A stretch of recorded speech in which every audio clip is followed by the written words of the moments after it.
प्यारे विद्यार्थियों, आज हम 9वीं कक्षा से कृतिका से मेरे संग की औरतें पाठ नंबर 2 भाग 3 पढ़ेंगे। क्या कहना चाहिए जब आज़ादी पाने का जश्न समारोह मनाया गया तो दुर्योग से मैं बीमार थी। उन दिनों टाइफाइड खांसा जानलेवा रोग माना जाता था, इसलिए मेरे तमाम रोने धोने के बावजूद डॉक्टर ने मुझे इंडिया गेट जाकर जश्न में शिरकत शामिल होना करने की इजाज़त अनुमति नहीं दी।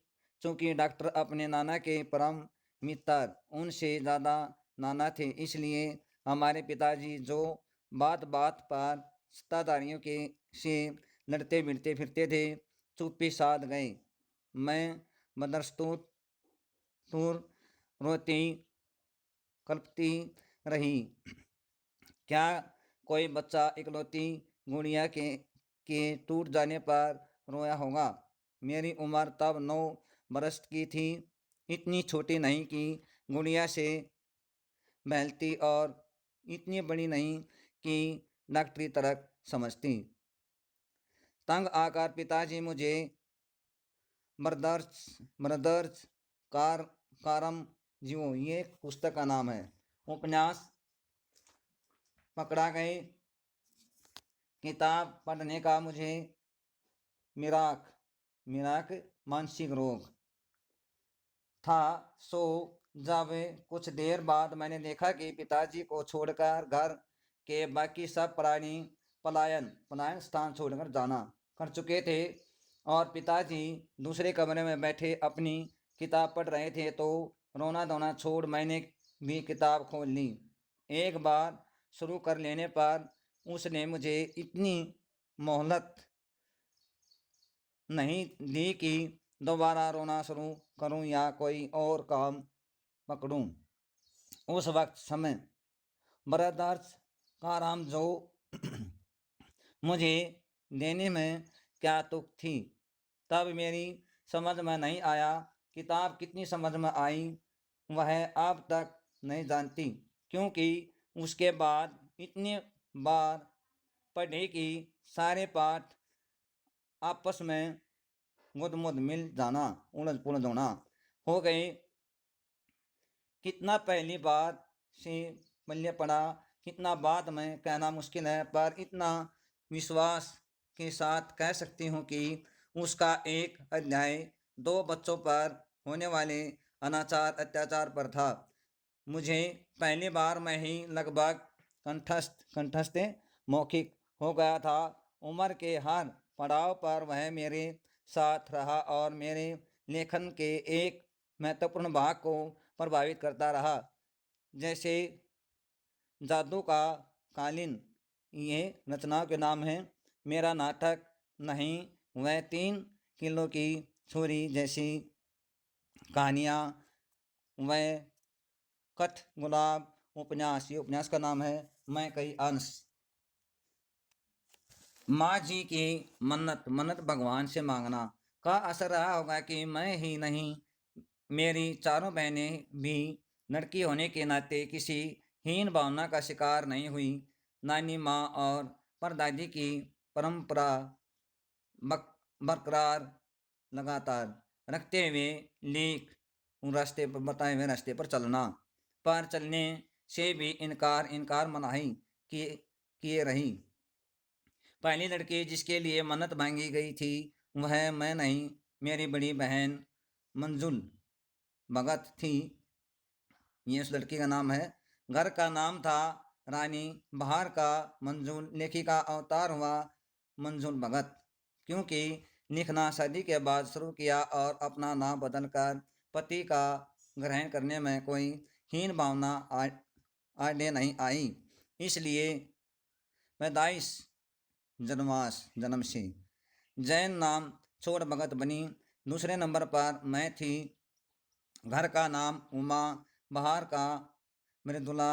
मैंने भी शादी के बाद लिखना शुरू किया, सो बतौर इसके अनुसार लेखिका नाम चला मृदुला गर्ग। मुझे याद है जब हमने लिखना शुरू किया उससे कुछ पहले नारीवाद का चलन हुआ था। शादी के बाद नाम न बदलने का रिवाज उसी ने चलाया था। मन्नू भंडारी का हवाला देकर हमसे पूछा भी जाता था कि आप लोग इतनी पोगापंथी पाखंडी धर घुसू घर में रहना क्यों हो, नाम क्यों बदला। हमारे पास इसका कोई ढंग का जवाब नहीं होता था। अब भी नहीं है, पर नाम बदलने से अपने व्यक्तित्व का कोई नुकसान होते मैंने नहीं देखा।